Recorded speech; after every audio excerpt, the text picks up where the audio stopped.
আপনি কি জানেন মুসলিমরা কোরবানি কেন করে? এটা হলো হজরত ইব্রাহিম আলাইহিসসালামের সময়ের কথা। একবার হজরত ইব্রাহিম আলাইহিসসালাম স্বপ্ন দেখলেন, কে যেন তাকে বলছে, তুমি তোমার প্রিয় জিনিসকে কোরবানি করো। তারপর হজরত ইব্রাহিম আলাইহিসসালাম একটা দুম্বা কোরবানি দিলেন। তিনি আবার স্বপ্ন দেখলেন, কে যেন তাকে বলছেন, তুমি তোমার সবথেকে প্রিয় জিনিসটা কোরবানি করো। এরপর তিনি উট কোরবানি করলেন।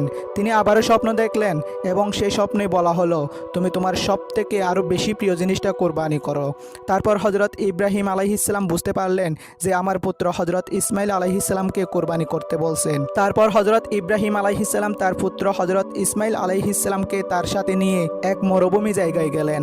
তখন ইব্রাহিম আলাইহিসসালাম কোরবানি করতে গেলেন। ঠিক তখনই জিব্রাইল আলাইহিসসালাম জান্নাত থেকে একটা দুম্বা নিয়ে আসে আর হজরত ইসমাইল আলাইহিসসালামের জায়গায় সেই দুম্বাটি রেখে দিলেন। আর তখন দুম্বা কোরবানি হয়ে গেল। তো আপনি কি জানেন, যখন হজরত ইসমাইল আলাইহিসসালামকে কোরবানি করতে নিয়ে গেছিল তখন তার বয়স